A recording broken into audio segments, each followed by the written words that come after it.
Now, I would like to introduce Sarah Parker. Sarah is the executive director of Voices of Florida, a Black, queer, and women-led organization fighting to preserve reproductive freedoms in Florida.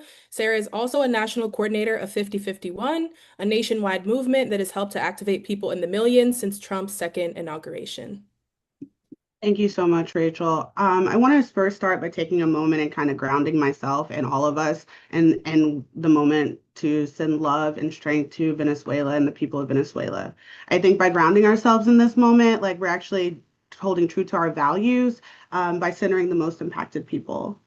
With that being said, I really want to thank Answer Coalition for allowing me to be here to represent 5051 and also giving you guys flowers for mobilizing people rapidly to respond to this corrupt and outrageous act of aggression led by this disastrous administration and their shameless sycophants.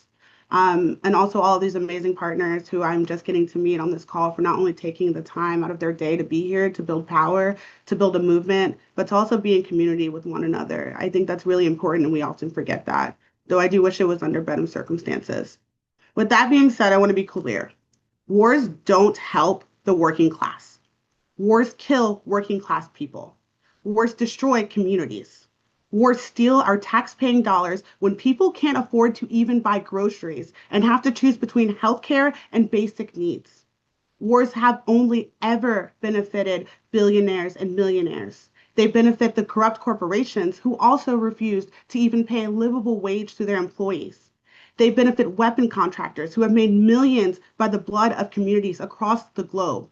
And they benefit opportunistic political figureheads across all parties. I will be damned in 2026 as a 33-year-old Black woman after watching the Iraq War since elementary school that I'm going to engage in being gaslit by this administration and the mainstream media. This was and is an opportunistic moment portrayed as a humanitarian white savior rescue mission. I'm going to call it how I see it, and it's giving the United States of America. And since the founding of this country, the tactic has always been that a war must have a humanitarian crisis to be palatable. They can stop pretending that this was about drug trafficking. It was about power. This isn't about saving Venezuela. This is about oil. And this isn't about the people of Venezuela. The US actions in Venezuela is and always have been about billionaires and oil corporations. I've been hearing it, and we're going to continue to hear all the talking points and buzzwords because it would not be strategic to call it what it is. And no matter where you stand, we need the people to be clear-eyed in this moment. People have varying opinions about Maduro. Many things can be true at once. And what is important, though, is that we must be true to our values and stand up against this atrocious behavior being done in our names. This is not what we the people wanted. This is not where we asked our tax-paying dollars to go to.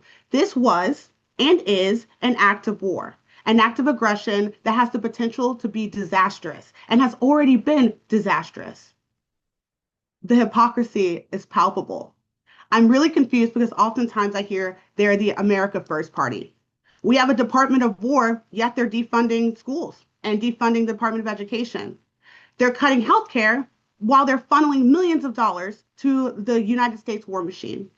How dare they say America first and then plunge us into a position of spending, if not millions, billions of dollars of our tax-paying dollars for a manufactured war when our own people can't afford groceries, when mothers have to choose between paying their light bill and feeding their children, when we don't even have access to abortion care. In the history of our country, there have been warmongers. There have always been people that turned a blind eye or digested the talking points fed to them by politicians and the media. But there have also been people like you and me, and like everyone on this call, who have stood up against US imperialism and stuck to the values of being anti-war. We are standing on the shoulders of giants. Our playbook, it's there. It's been written. We have it. And we have an obligation in this moment to follow in the footsteps of the people who came before us, just like during Vietnam, during the war in Iraq, and use our voices to push back. This action is nothing more than what the US has always done across the globe and aim to extract resources and disempower the people of varying countries. We will not and we cannot stand silent in this moment. In February of last year, the people mobilized across the country to stand up against this administration. I can say for myself, We had a sense of what it was capable of, but today I can also say we had no idea what this administration would actually do and the atrocities and at the level that they committed them would be committed. Throughout the past year, 5051 has been proactive and nimble. We kicked off the first mass protest. We have worked in partnerships with coalitions across the country to mobilize millions to take the streets. We have been nimble and responsive throughout the year. We have been proactive. We have worked with partners to enact effective economic pressure campaigns. We have done mutual aid campaigns. Grassroots groups have built out rapid response ICE watches. I want to be so clear in this moment. We can't just go out there and hold a sign. We can protest, we need to protest, but this is also important that we start educating ourselves about what other people before us did, educating ourselves about the history of this country, educating ourselves on how we can move forward in the most strategic way. We need to build networks and we must stay nimble. We could not have done that, and I want to be clear because like oftentimes you see a talking figurehead. We could not have done that without every single person and every single organization, every single organizer on the ground. This is not the end, it's just the beginning. And we at 5051 know, and I think everyone on this call knows, that this is not a sprint, it is a marathon. I grew up in the middle of Georgia where I lived in a town of like 300 people. And it was also a place where my family was once enslaved. And my great grandmother every summer would make me read books about my ancestors. I actually hated it. Now I love the fact that she forced me to do that. Because these people fought and died for me to read, to live, and to love. Those stories every day give me strength. They give me courage. And courage is not the absence of fear, but it's acting despite of it. And I'm asking everyone that's watching today to embody that. Find your strength, find your story, and embody that because we have a long road ahead of us. I have an obligation to do so for future generations, as do you. It is our obligation to fight, and it is a privilege not to fight. It is a privilege to be silent, and we must forego those privileges.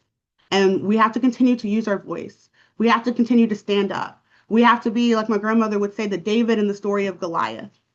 So today and every day, I'm asking everyone across the country, educate yourself, protest, and mobilize on January 20th to make it loud and clear. We do not stand with this administration. We do not stand with these acts of atrocities that are happening. This is not in my name, and it sure as hell ain't in all of our names. No more bombs, no more wars, and hands off Venezuela. Thank you so much. Thank you so much, Sarah.